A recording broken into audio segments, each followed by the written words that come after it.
Detroit, for example, former Garveyite Elijah Poole joins the small group called the Nation of Islam.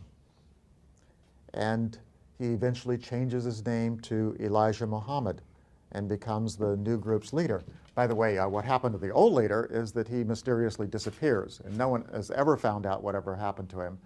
But Elijah Muhammad becomes the leader during the 1930s. It remains a relatively small group until the 1950s, of course, when Malcolm X joins and becomes the best organizer Elijah Muhammad ever had.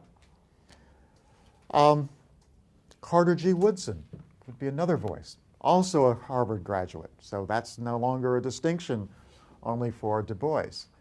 Carter G. Woodson's most famous book, anyone? Anyone read it? The Miseducation of the Negro. Good title, really great. You should read it. It's, he denounced educational institutions that estrange black students from the black masses while failing to provide the practical knowledge they need to uplift the race. Higher education, he believes, should be a preparation to think and work out a program to serve the lowly rather than to live as an aristocrat. So Carter G. Woodson is also the founder of the Journal of Negro History, founder of Black History Week at that time. Now it's Black Liberation Month, or depending on who you're talking to. But he's the founder of that idea of every year having a celebration of African American history. Then there were the social gospel ministers. Adam Clayton Powell in New York at Abyssinian Baptist Church. He wants to have an answer to the Depression. The social gospel, trying to go out like Cecil Williams in San Francisco at Glide Memorial Church. Well, Adam Clayton Powell is trying to do some of the same things during the 1930s. In Atlanta, there's another guy by the name of Martin Luther King Sr., who is a social gospel minister, leading voting rights marches, trying to get equal salaries for black teachers as well as equal to those of white teachers.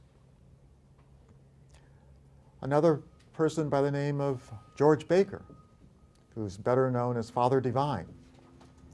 Father Divine probably gains the most massive following of any religious leader during the 1930s.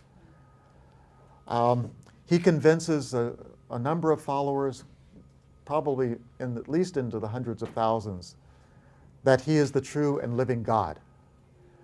He preaches racial integration. He also preaches that they should give all their wealth to the movement, which is typical of a lot of groups. And it meant that he lived very well. But one of the things he did, he had his own answer to the problems of the Depression by pooling all the wealth of the black community, opening up peace kitchens, distributing free food. The free food became a way of getting new members to come in. They would then devote all of their wealth to the movement, and you would be able to deliver more free food. So it was a program that worked. It was kind of a pyramid scheme, and there's a limit to how far it was going to work. But for a long time, there was this sense that Father Divine could do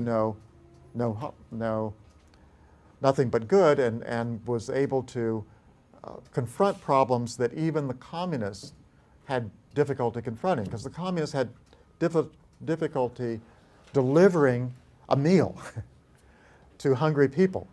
They could promise the revolution, but Father Divine could deliver food. So there were so many of the other individuals who I could name, but all of them were many of them were part of what Du Bois had always celebrated, that is the talented tenth. These were the people who were supposed to uplift the race. Now, he assumed that they would kind of follow his lead. By the 1930s, they were going in other directions. They were beginning to argue for industrial unions. They were getting to argue for direct action tactics to deal with segregation and other problems. Many of them ultimately decided that the answers to the problems of the Depression would not come from the NAACP, but would instead come from government. Now that was similar to what the communists were saying, but they were saying a new revolutionary government. What many of these people were saying, we've got the government. What is it? Roosevelt's New Deal. 1933, Franklin Roosevelt becomes president, and he begins to deliver an answer to the problems of the Depression.